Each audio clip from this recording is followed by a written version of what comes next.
Advertencia, lo que viene a continuación es no apto para mentes aburridas. Las opiniones vertidas en este programa son de exclusiva responsabilidad de nuestra insaciable curiosidad. Señoras y señores, porque todo en la vida tiene su ciencia.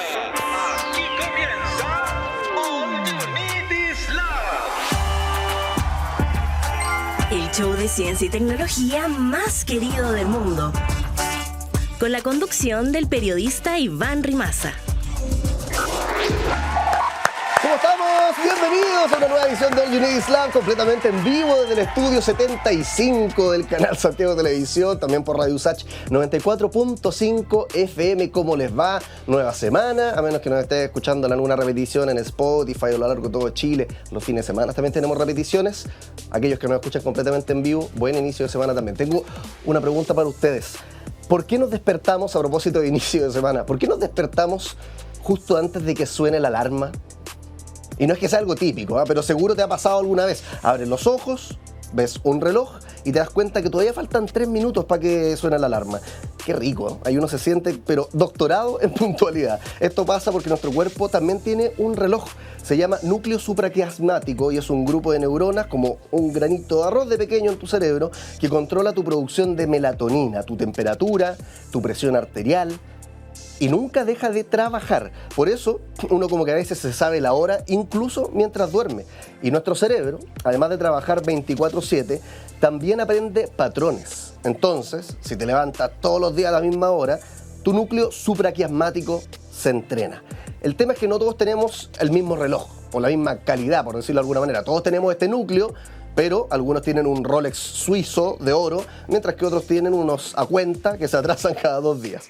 La ciencia lo llama cronotipos. Es lo que hace que algunos sean súper puntuales o les cueste menos el despertar natural y otros no tanto. Y es genética, no es flojera necesariamente. Investigadores han encontrado que algunas personas tienen variaciones en genes como el PER3, que afectan qué tan preciso es el reloj interno.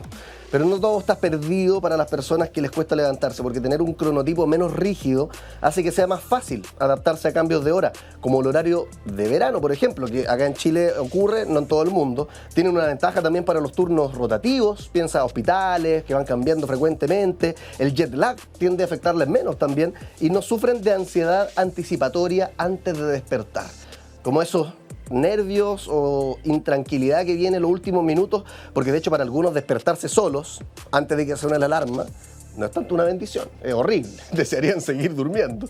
Por eso yo postulo, y anoten esto porque es importante, postulo que las alarmas son herramientas democratizadoras. Nos ponen a todos en igualdad de condiciones, independiente de nuestro reloj genético. Acá comienza All You Need Is Love. Te escuchamos. Esto es Conexión Cuántica.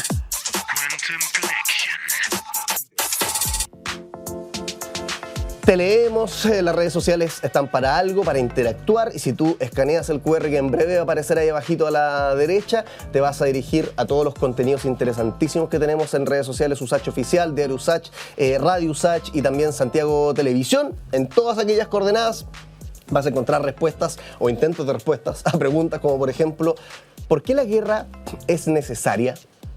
¿O por qué sería necesaria la guerra? ¿Para qué sirve la guerra?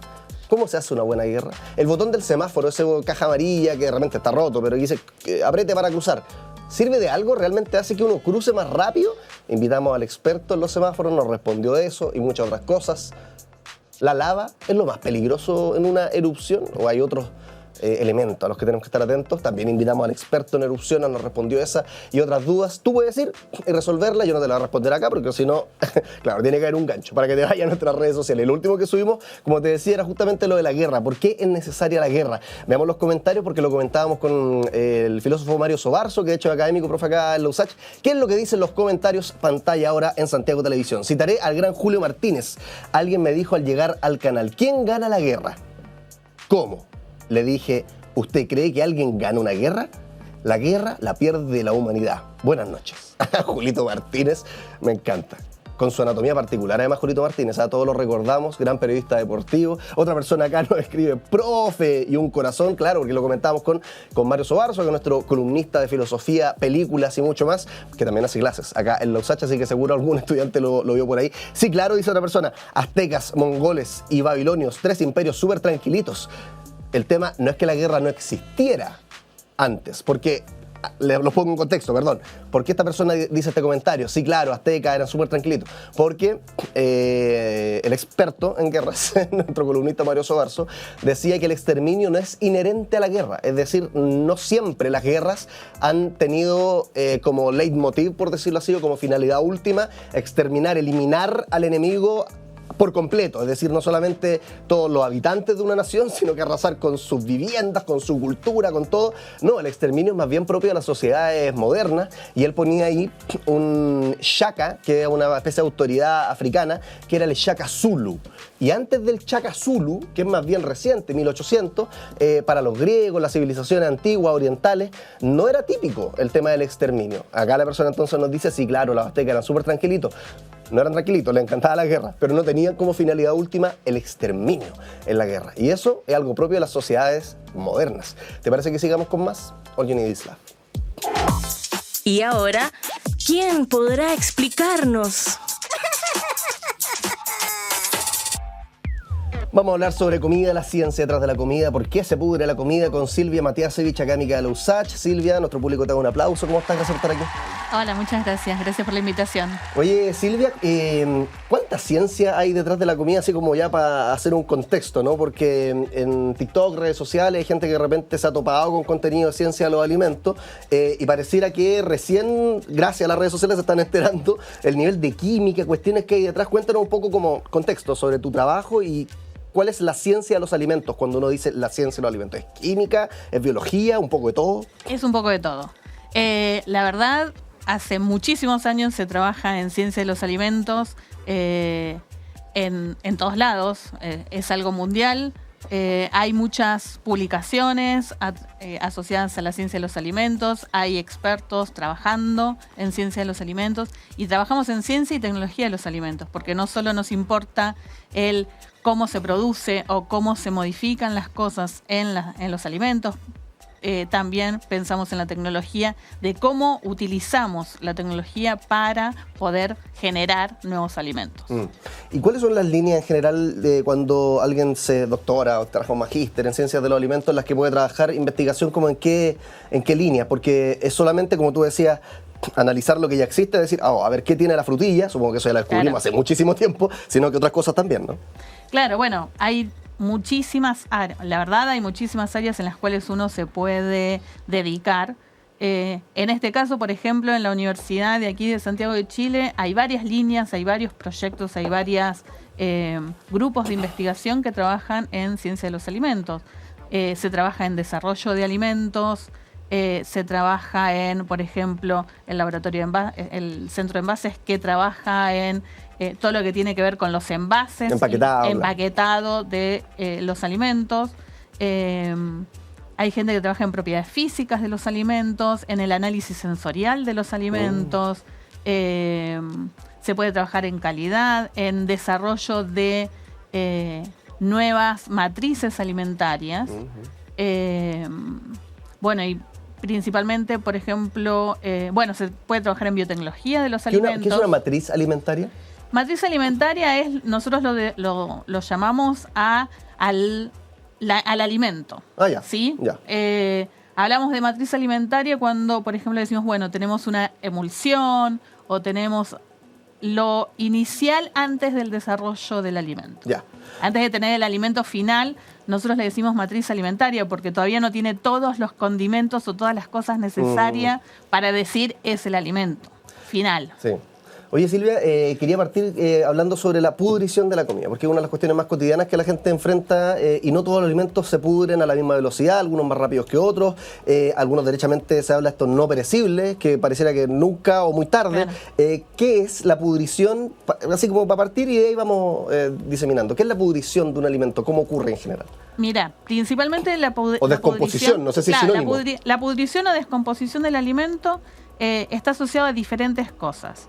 Principalmente temas en las frutas, es un tema de maduración de la fruta, pero en todos los otros alimentos principalmente está asociado a los microorganismos que tiene. Y cuando hablamos de descomposición o de pudrición, siempre está asociado a un crecimiento de microorganismos, ya sea de bacterias o ya sea de hongos. Y ahí es cuando hablamos de pudrición. Ya. ¿Y cómo saben las personas que hacen estos alimentos más o menos en cuánto tiempo se va a pudrir? Por ejemplo, la fecha que le ponen, en base a qué cálculos, qué evidencia tenemos para saber que un yogur se demora tantito, que una pera se demora mucho menos, en fin.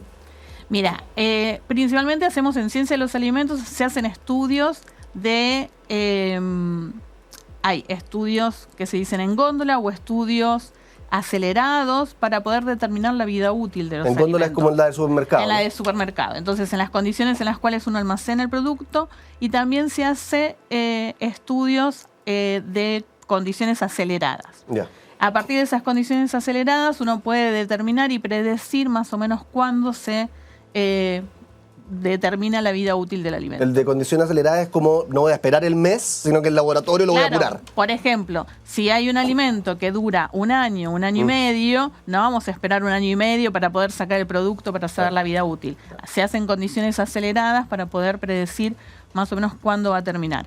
Ahora, ¿cuándo termina la vida útil? Siempre va a depender de, nosotros decimos, de la gerencia o del consumidor, porque va a depender de la calidad organoléptica que tenga ese alimento, va a depender del análisis sensorial que tenga el alimento, porque puede ser de que por ejemplo, un jugo, decimos es alto en vitamina C, pero se le pone una vida útil de 3 meses. ¿Por qué? Porque después de los 3 meses la vitamina C ya disminuyó significativamente, pero sensorialmente está en perfectas condiciones. La palatabilidad, el sabor está perfecto. Entonces, ¿vamos a darle más tiempo o vamos a dejarle la vida útil cuando se terminó lo que yo le pongo extra para hacer más atractivo mi producto? Uno podría pensar que las fechas de vencimiento me gusta más entonces como la ponen los gringos. Siento que es un poco más honesto, porque los gringos ponen best buy, que es como está mejor más o menos por esta fecha.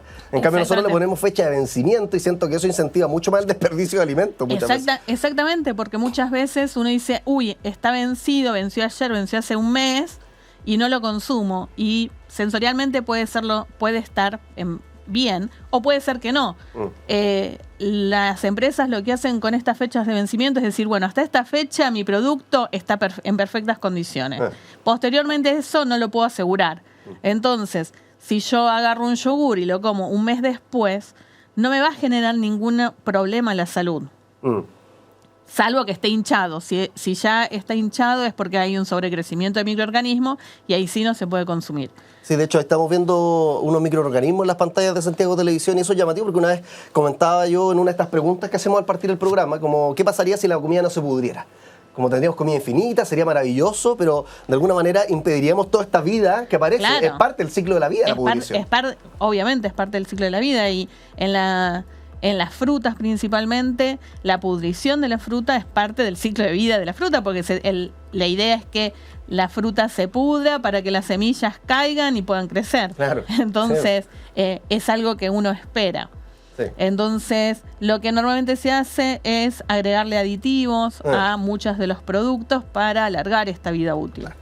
¿Qué es lo que pasa con los alimentos que no se pudren? ¿Qué es lo que no tienen o qué es lo que le agregan? Estoy pensando fideo empaquetado, arroz.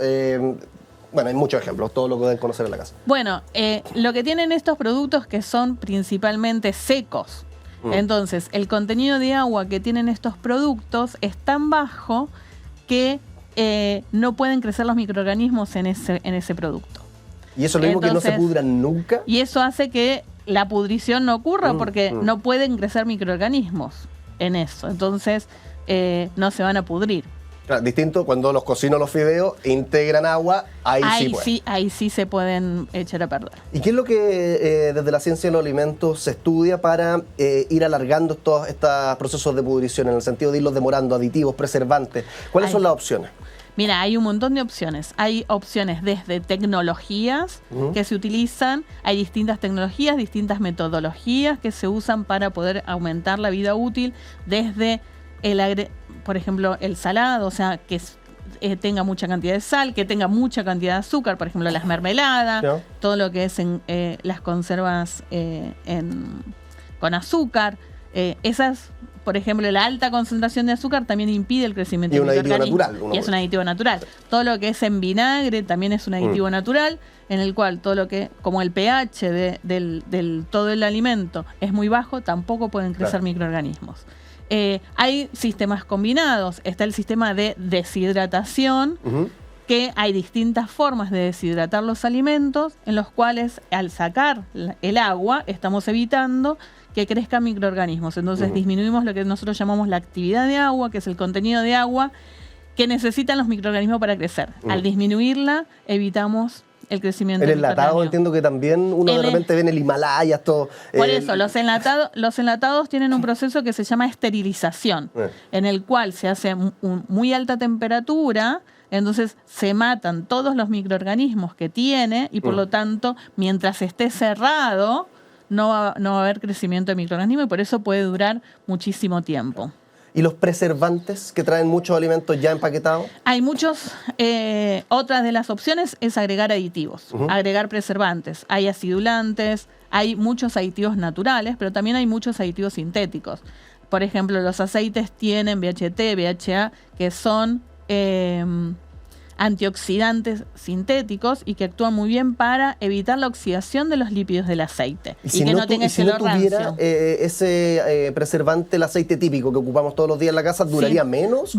Duraría menos y al abrirse, al estar expuesto al oxígeno, se empezaría a oxidar y generaría ese olor rancio que Muy rápidamente. Muy rápidamente. Entonces lo que hacen estos aditivos es que se oxidan ellos y evitan que se oxide el aceite. Ah, se oxida el aditivo. Se oxida es como el que aditivo. se pone al frente a recibir la Claro, flecha, por decir así. Exactamente. Y Wow. no permite que los compuestos se oxiden.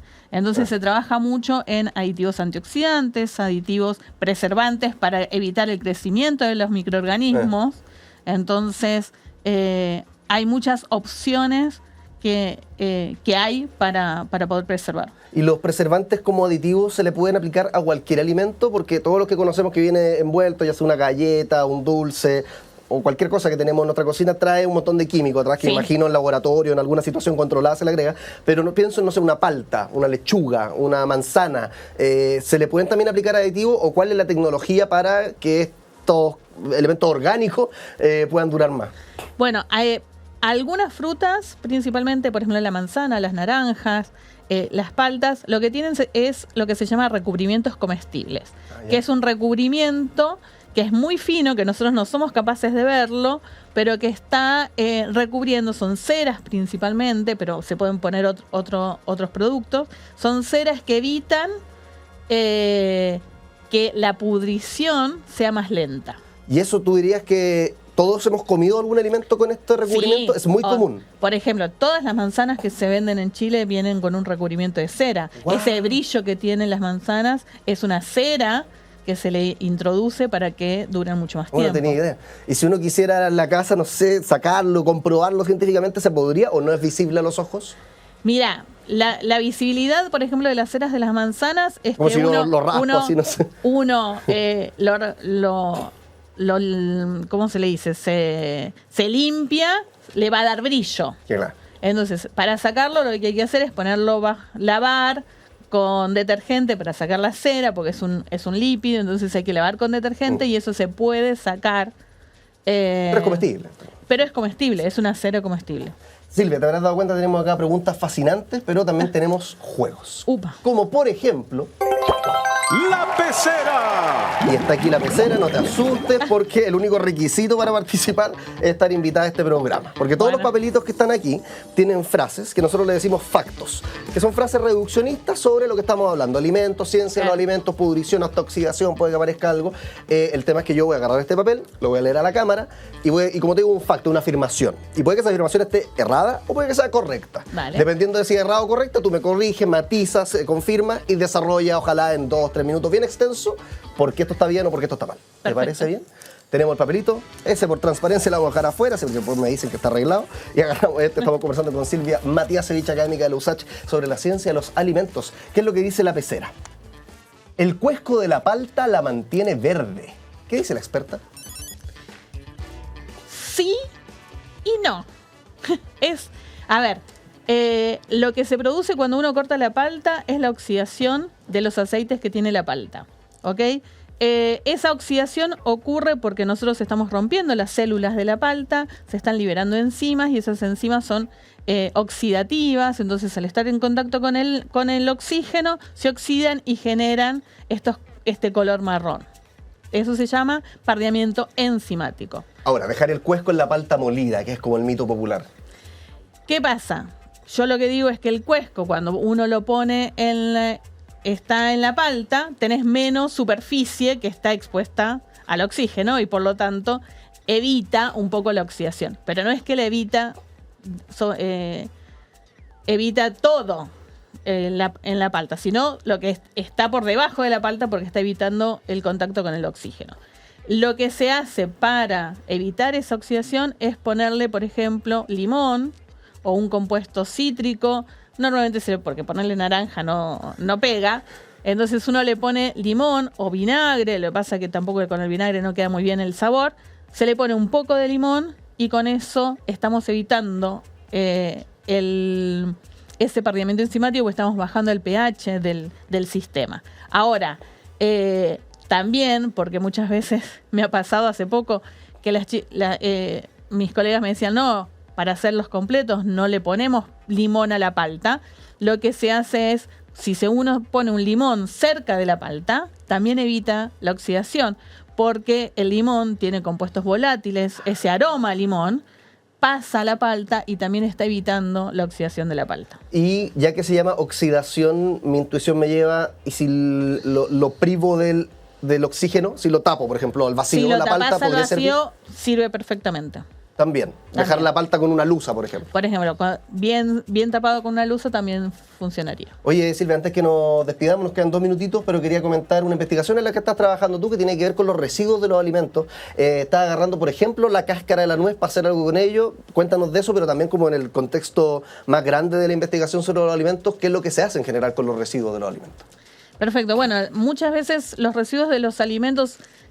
A ver, ¿a qué se le llama residuos de alimento? A veces son residuos o subproductos de, por ejemplo, hacemos un jugo de naranja, nos van a quedar las cáscaras de las naranjas. La cáscara del huevo. O la cáscara del huevo. O en este caso yo estoy trabajando en un proyecto Fondesit donde en la cosecha de las nueces hay una cáscara verde que se desecha y no se utiliza para nada.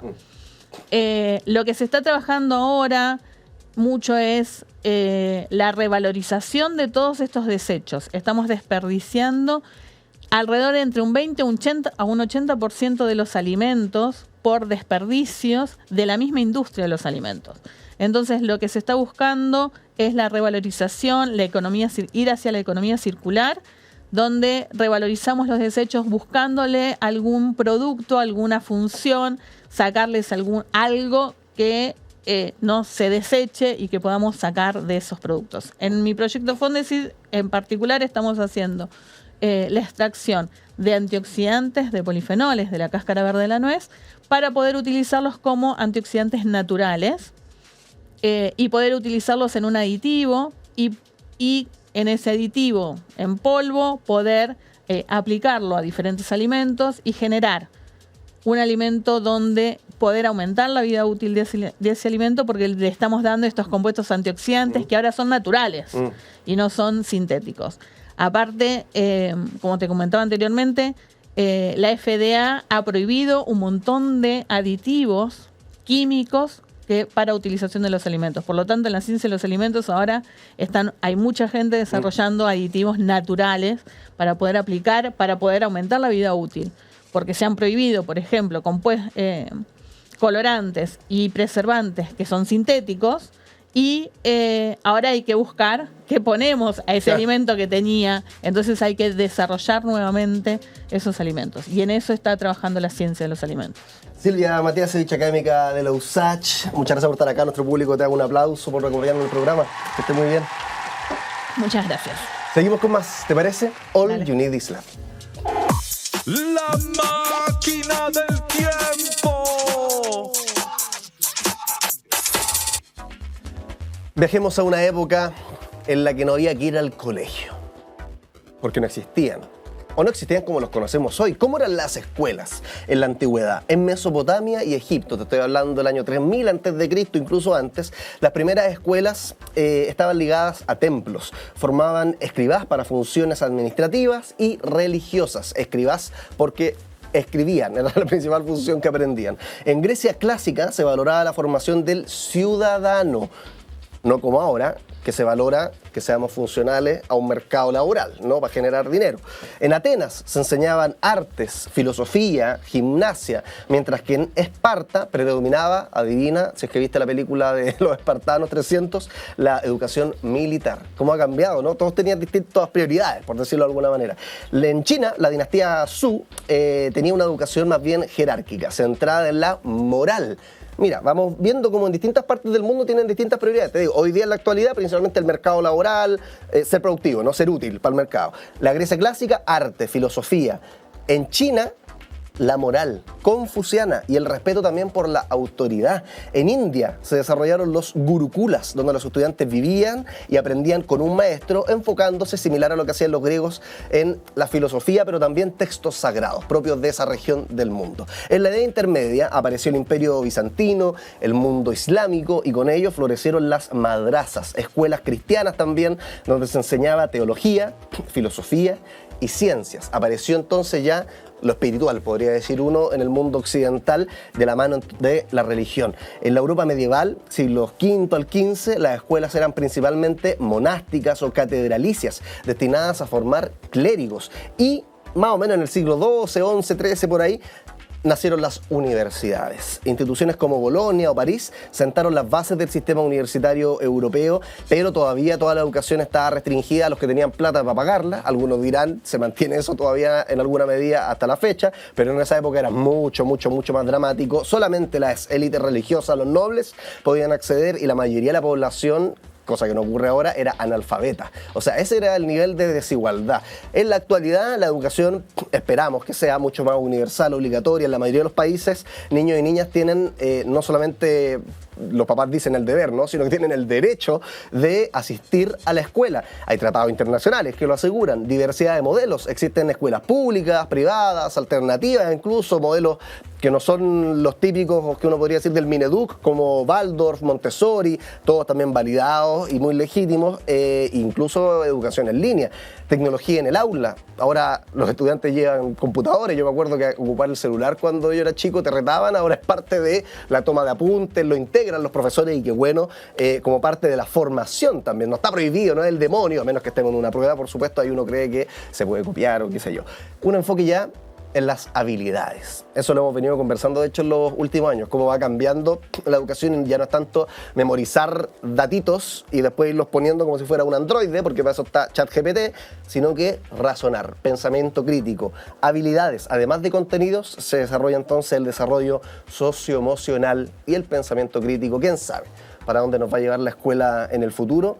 Pasamos entonces de templos que de repente les da por formar ciudadanos y enseñarles a escribir y leer, ahora a una educación mucho más universal, un derecho, y no solamente ser una máquina, una enciclopedia, sino que también pensamiento crítico. ¿Qué te parece? Espero que bien. Nosotros nos vamos a una pequeña pausa y seguimos con más All You Need Is Love. Hagamos la corta. Ciencia al paso.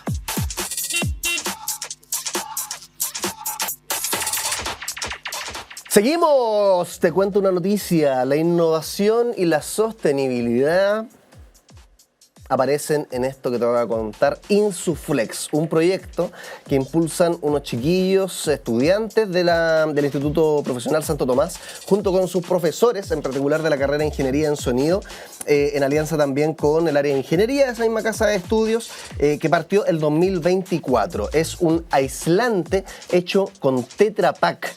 Aislante hecho con Tetra Pak, transformar entonces envases reciclados en un material de aislamiento térmico, acústico y también eco-friendly, es la idea de estos profesores con sus estudiantes del Santo Tomás.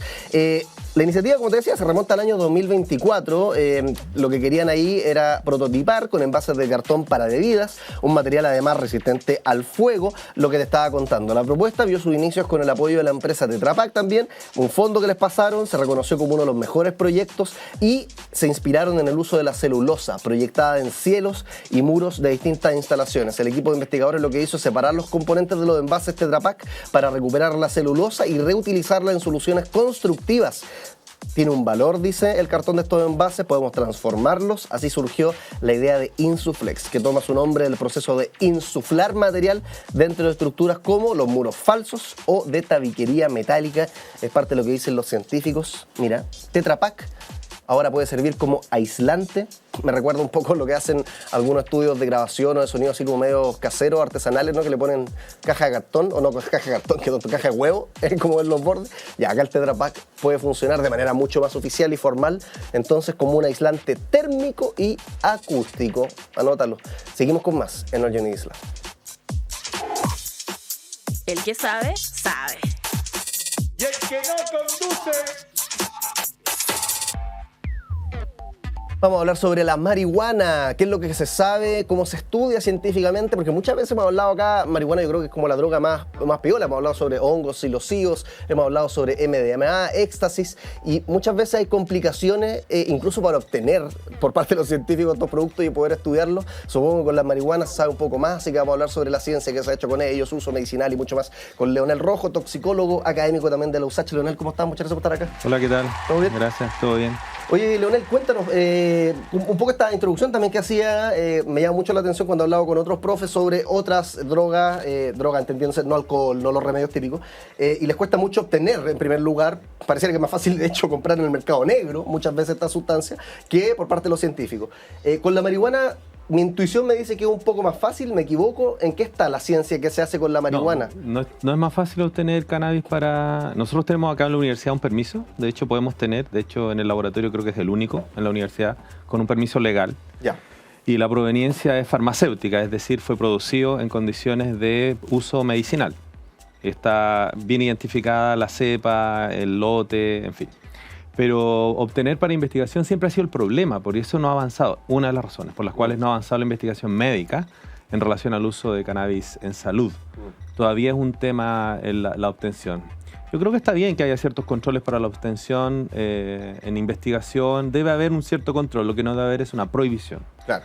Y con lo que han podido acceder, ¿dónde se han ido enfocando? Principalmente al estudiar la marihuana, estoy pensando acá en la USACH, tanto en lo que tú lideras como también los profes, los colegas que conocen. Bueno, aquí hay un par de grupos, pero es incipiente aún. Ya. Nosotros trabajamos gracias a una persona que es líder de esos proyectos en mi laboratorio, se llama Antara Guajardo, en la obtención de moléculas activas desde cannabis con tecnologías limpias.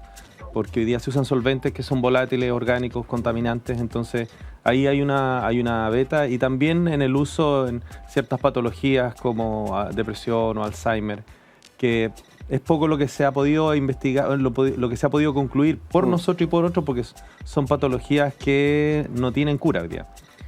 Entonces, dolor también es una de las cosas que hemos investigado, con vínculos con centros clínicos que han estado usándolo de forma artesanal o también formal para poder y ahí determinar si es que hay un efecto. Efectivamente hay un efecto interesante en dolor. Profundicemos entonces la marihuana, asumiendo como que la gente que nos está viendo no la conoce, son aliens y no sabe lo que es la marihuana. ¿Qué es lo que hace la marihuana? ¿Cómo se consume? Partamos así de lo básico y vamos después afinando. Me interesa saber a qué receptores llega, qué efecto nos genera. Cuéntanos de eso. Bueno, la marihuana es una planta que tiene, diría yo, más de 10.000 años de uso histórico. Japón, la India, China son lugares donde se ha encontrado por muchos años. Y tiene moléculas activas, muchas de ellas se conocen mucho más, algunas, la más importante, por ejemplo, el THC, el CBD, el CBG, el CBN, que pertenecen a la categoría de los cannabinoides, que son terpenos relativamente grandes. Y esos son los más comunes, pero cannabinoides hay más de 500 en la planta. Ya. Lo que pasa es que las variedades que más se han encontrado últimamente son altas en uno de ellos, que es el THC, que es el que tiene este efecto un poco alucinógeno. Ya.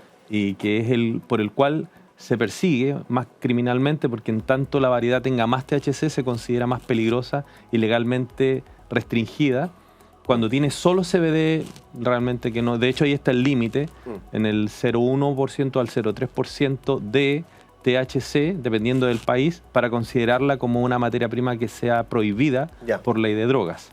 ¿Ya? Se considera esa molécula. Y esa molécula también puede tener uso médico, ojo, ¿ah?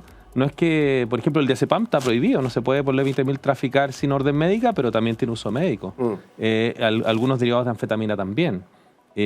Zopiclona, solpidem, varias moléculas son adictivas o peligrosas, pero tienen uso médico. Y desde ese punto de vista, la cannabis no es distinta. ¿Ya? Hay un mito. Y de hecho, los que mencionaste, la zopiclona, las benzos, son todas para uno relajarse también, ¿no? Sí, como ansiolítica, igual que lo que hace para muchos la marihuana. Sí, pero la cannabis no tiene ese uso principal, porque la cannabis sativa tiene muchas moléculas. Entonces, en dependencia del perfil que tengan, van a tener distintos efectos. Entonces, uno no puede esperar un solo efecto. Lo que normalmente se piensa, no es completamente correcto, pero sí tiene algo de racional, es que las que son altas en CBD tienen uso medicinal. Y eso sí tiene una racional desde el punto de vista que tú dices, porque el CBD lo que hace es relajar. Un ejemplo clásico, por ejemplo, es la crisis de pánico que la gente enfrenta cuando habla en público, el pánico escénico, que no pueden hablar y se tupen y se les lengua la traba y todas esas cosas. Ahí hay dosis conocidas de CBD que se utilizan con efecto clínico conocido para poder calmar eso, ¿ya? Para poder evitar ese pánico escénico. Hoy día la controlamos con propranolol, por ejemplo, que es una droga que un poquito ataca el corazón también. Entonces hay un uso médico de CBD, entre otras patologías, pero sí, para eso hay algo racional. Ahora, el efecto psicoactivo de la marihuana, lo que uno describe como estar volado, ¿cómo ocurre? Porque puede llegar por distintas formas también. O sea, existen comestibles y produce un efecto similar, gente que lo consume fumando, vapeando y produce un efecto similar. Pareciera que todo llega a un mismo lugar. ¿Cuál es ese mismo lugar que nos genera este efecto? Me preguntaste si no te lo contesté. La ruta de entrada puede ser variable, ¿ya? Generalmente es inhalada u oral, no se inyecta, solamente se inhala, se fuma o se come, edible que le llaman. Y las moléculas llegan a receptores que se llaman CB1, CB2, hay otros, estos no son los más, estos son los más importantes, pero hay otros, la ciencia ha descubierto otros. ¿Ya? Pero se habla siempre de CB1, CB2, que son receptores que están en el cerebro, pero también en otras partes del cuerpo. Por ejemplo, en el sistema inmune hay muchos CB2. Y por eso se cuenta que se piensa que esta droga modula el sistema inmune. Hay experiencias con gente que tiene, o modelos más bien animales, de inflamación intestinal, como enfermedad inflamatoria del intestino, en donde la cannabis, por la vía oral, logra mejorar la respuesta inmune y disminuir la inflamación. ¿Ya? Y lo mismo para inflamaciones de la piel. Por eso hoy día, por ejemplo, los veterinarios lo están usando para controlar cuadros de alergia en algunos perros y gatos que son extremadamente hipersensibles y que responden bien a CBD. ¿Ya? Están en células inmunes, eso es lo que te quiero decir. Los receptores no solo están en el cerebro. Llegan al cerebro por la vía inhalada, que es la más rápida, y ahí ejercen un efecto psicoactivo. ¿Hay un tope, uno podría decir, de intoxicación o de volado que uno podría estar con la marihuana? Porque entiendo que esos receptores, al igual que muchos otros en nuestro cuerpo, pueden tener un nivel de saturación, ¿o no? ¿Pueden saturarse? Sí, o sea, hay gente que es más sensible que otros, ¿ya? Hay gente que tiene más sensibilidad al efecto adverso. Ahora, dicho sea de paso, cannabis sativa no es una sustancia química extremadamente tóxica, ¿ya? No es que uno vaya por sobredosis, por ejemplo, fentanilo, morfina, codeína, buprenorfina. Claro, o sea, para intoxicarse con marihuana entiendo que pueden morir, kilos. Claro, el nivel de intoxicación para morir, por ejemplo, con cannabis sativa es muy alto. Lo que sí existen, por ejemplo, son hipotensiones, taquicardia, a veces crisis de pánico, y a veces lo que es más común y a lo que más se le tiene, las cosas que se le tiene más cuidado es al brote psicótico. Porque hay personas que hoy día sabemos por qué, que son polimórficas, que tienen cierta predisposición genética, cuando consumen por primera vez, y esto ocurre más entre los 12 y los 18 años, cannabis con un alto contenido de THC, hacen eventos psicóticos, o sea, pasan por una paranoia y una psicosis temporal. Y eso ocurre, ya está documentado, pasa, hoy día sabemos por qué pasa. Los estudios médicos con marihuana medicinal no han mostrado eso.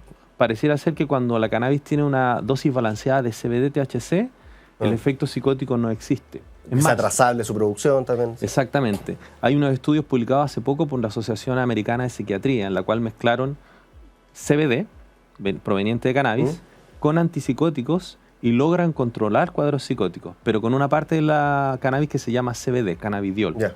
Entonces, bajas dosis de antipsicóticos con cannabidiol logran muy buenos resultados en el control de algunos cuadros psicóticos, ¿ya? Porque el cannabidiol tiene precisamente ese efecto, un efecto depresor que controla las crisis de paranoia y alucinaciones.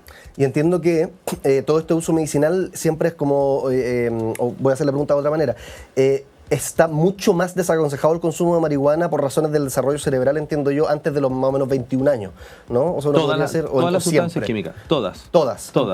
Antes de los 21. Eso es muy importante lo ¿Cierto? que tú dices. ¿Cierto? Es muy importante. De hecho, pasa también con los teléfonos. Sí. Mira, cuando el ser humano, para tener un cerebro adulto... Porque, perdón que haga la precisión, pero también tiene efectos, o sea, en los pulmones, etcétera, alguien que consume a los 25, 30, Sí. 40, pero no es ni comparable con el impacto que va a tener de consumir antes de los 21. No, porque el cerebro madura entre los 12 y los 21 años, algo que se llama la poda neuronal, que es el cerebro de niños se transforma en un cerebro listo para la vida adulta.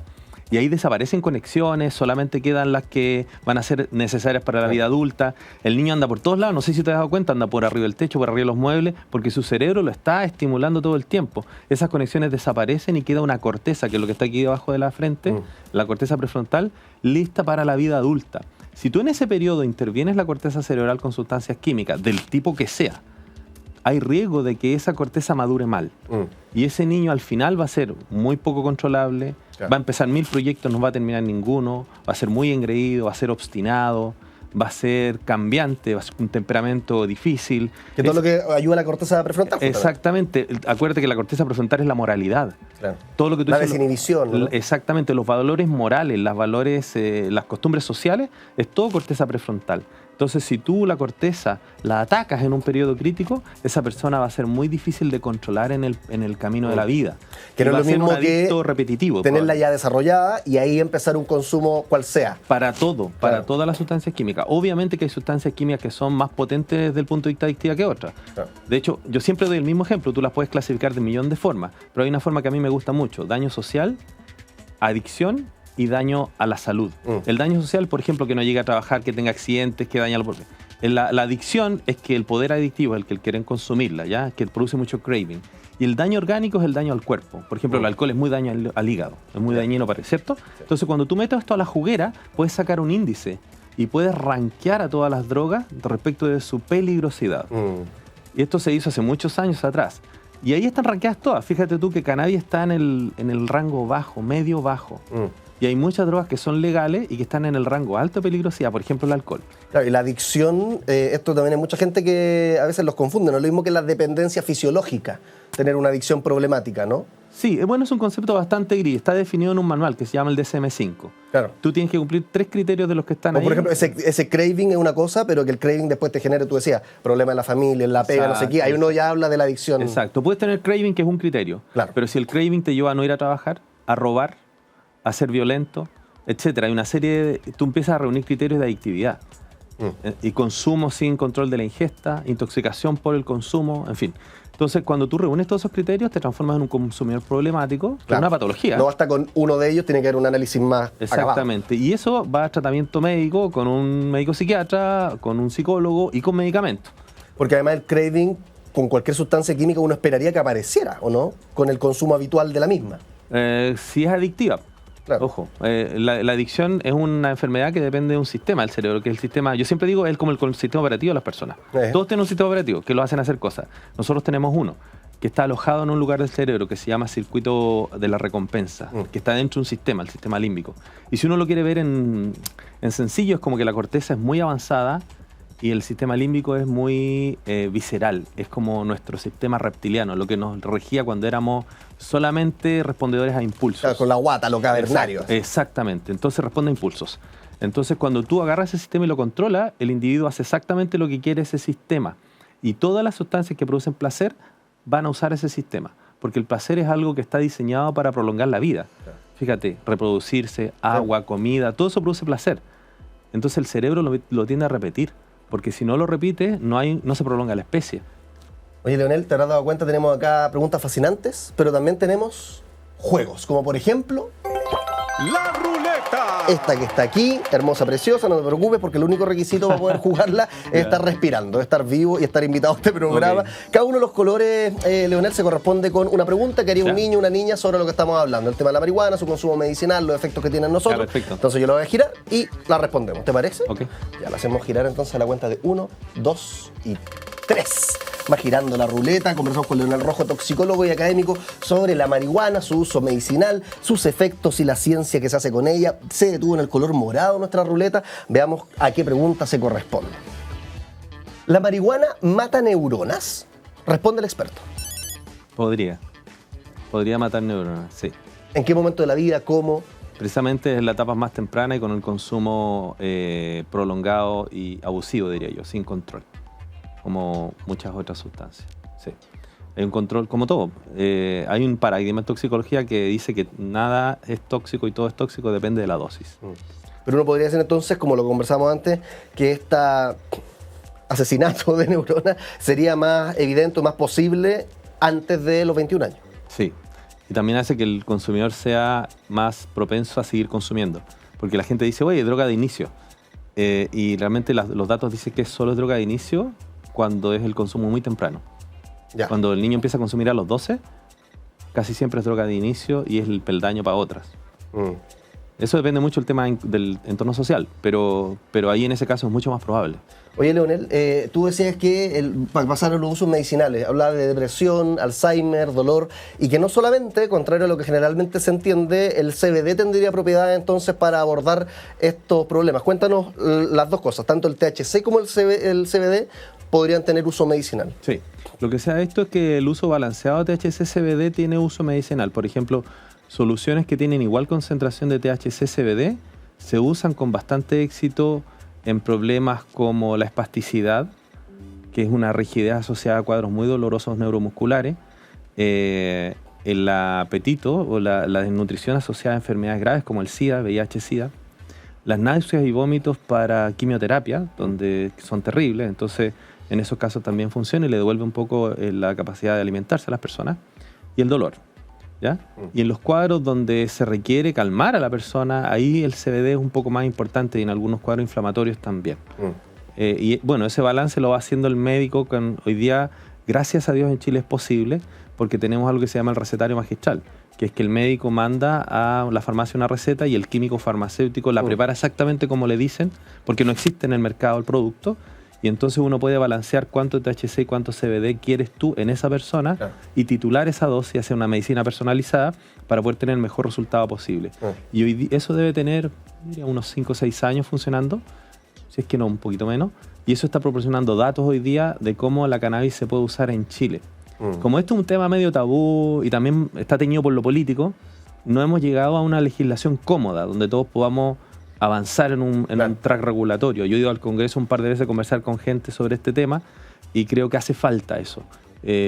Hace falta conversar y hablar del tema porque como no se conversa, se busca la prohibición y la persecución como la ruta más fácil, pero yo como contribuyente, por ejemplo, no apruebo esa.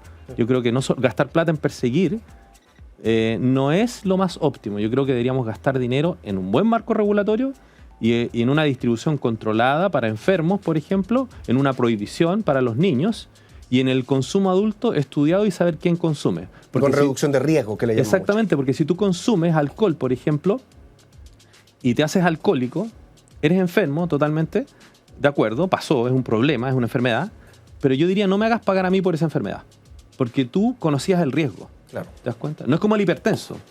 El hipertenso o el paciente con Alzheimer o lo que sea, como no tenía mucha idea de cómo iba a ser hipertenso. Es difícil saberlo. Pero en el adicto sí, si tú tienes el conocimiento antes de, entonces no puedes pasarle la cuenta a la sociedad si llegaste a tener problemas por eso. Yo creo que todos esos temas hay que conversarlo porque finalmente hoy estamos en el absoluto mercado negro. Oye, Leonel, todas esas cosas. que tú mencionaste el alcohol recién y quería terminar con esto. hay mucha gente, lamentablemente, que conoce o ha tenido familiares, amigos adictos al alcohol, también al tabaco. ¿Cómo se compara una persona que deja de un día para otro, y supongamos que fumaba marihuana por 1, 2, 3 años todos los días, y deja de consumirla de un día para otro, en comparación al que hace lo mismo con el tabaco o un adicto al alcohol? Es mucho más los difícil. síntomas, más dura, menos dura, más difícil, Sí, menos difícil. eso tiene que ver con el síndrome de abstinencia que te producen cada una de las drogas. Porque la abstinencia marihuana no es tan severa. Porque todos saben que el cigarro es como Duele terrible. claro, terrible, porque la marihuana te duele un poco la cabeza, andáis más mal genio, no toleras mucho que te compliquen la vida, ahí te pasas por un periodo de incomodidad con eso. Ese es tu síndrome de abstinencia a cannabis. Tu síndrome de abstinencia a nicotina no es así. Hay mucha ansiedad, hay mucho nerviosismo, hay un montón de síntomas. Uno podría decir cuesta mucho más dejar el Sí, cigarro. Y la abstinencia al alcohol es terrible. Y peor todavía el alcohol, Y es entonces. peor. Y la abstinencia celular es peor. Quítale el celular Yo no puedo. a alguien de 12 años Sí, que está acostumbrado a tener celular desde los 9. es verdad. Hoy día están en el hospital con eso. Hay gente que llega a la clínica con niños incontrolables porque le quitaste el celular y eso pasa por violencia, una abstinencia brutal. Entonces, ¿cuál es la adicción de eso? La adicción de eso es que la adicción, o sea, el uso descontrolado de una sustancia o de un aparato, no es algo que esté en las sustancias químicas solamente. La tecnología te produce eso hoy día. Entonces, todo esto pasa por educación, porque los papás te hemos educado y podamos educar a los niños en el uso de la sustancia, porque botellas de pisco probablemente hay en todas las casas, pero no todos los niños se la están tomando. Tal cual. Cannabis hay en muchas casas No todos los niños están y no fumando. los niños están fumando, pero si tú le das la falsa sensación de inocuidad, Que es lo que pasa con el celu. exactamente, y con la cannabis también, porque hay gente que sale por la tele con un caño, siendo político, Claro. parlamentario, y eso el papá le dice, oye papá, pero si él llegó a ser diputado, senador, lo que sea. Claro, ni un senador sale tomándose un gato de un 120. Exactamente, pero sí salen con el caño en la Claro, mano. verdad, Entonces, sí. para mí eso es trivializar y dificultar una discusión técnica por una payasada. Esa es la realidad. Yo no sé cómo decir que alguien va a ver esto, algún Sí. diputado o senador, pero me parece una payasada. Porque tienes la bancada de senadores o de diputadas, creo que ahora están tratando de presentar un proyecto para legalizarlo, pero con esas trivialidades, el resto de los diputados, en este caso de oposición, en este gobierno, van a echarse 3 pasos para atrás, porque Claro. nadie quiere verse como un payaso. Si quiere avanzar en la cannabis, el camino legislativo no es salir en la pantalla haciendo un show, Exacto. digamos. El camino es generar una mesa técnica Claro. y ponerlo serio. Leonel Rojo, académico de la USACH, estamos hablando, toxicólogo también, nuestro público te da un aplauso. Muchas gracias por estar acá en el programa. Gracias. Seguimos nosotros con más, ¿te parece? All You Need Is Love.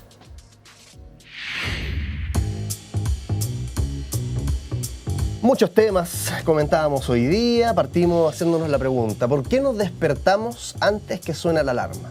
¿Te ha pasado? No es muy común, aunque puede que a ti te pase todos los días, que menos mal a mí no me pasa siempre, pero de repente a uno le pasa esto, ¿no? Que abre los ojos, ve el reloj y todavía faltan 5, 10 minutos, 2 minutos para que suene la alarma. ¿Por qué ocurre eso? Bueno, porque nuestro cerebro se va entrenando, tenemos un reloj interno de alguna manera, bueno, ahí puedes revisar, te di la respuesta en extenso al principio de este programa. También comentábamos la ciencia de la comida, ¿por qué la comida se pudre? ¿Cómo podemos detener también la pudrición? La fecha de expiración que tienen muchos productos es así un deadline duro, como dicen los gringos, o en realidad más bien flexible. Bueno, aprendimos que es flexible. No es como se dice acá, fecha de vencimiento, donde se pudre y hay que botarlo a la basura, sino que es más bien como lo dicen los gringos, best buy. O sea, mejor, va a estar mejor antes de esa fecha. Después puede que no esté tan bueno, pero igual es comestible. Y recién comentábamos la ciencia que se hace con la marihuana. ¿Qué es lo que sabemos sobre la marihuana, el THC, el CBD, que son sus principales compuestos activos, los efectos que tiene, medicinales, recreativos? Quiero revivir parte de las conversaciones que tenemos acá, como siempre, YouTube, Spotify, la repetición a los fines de semana y tanto más. Nosotros nos encontramos, como siempre, a las 11 completamente en vivo por Santiago TV y Radio USACH. Que estén muy bien. Chao, chao.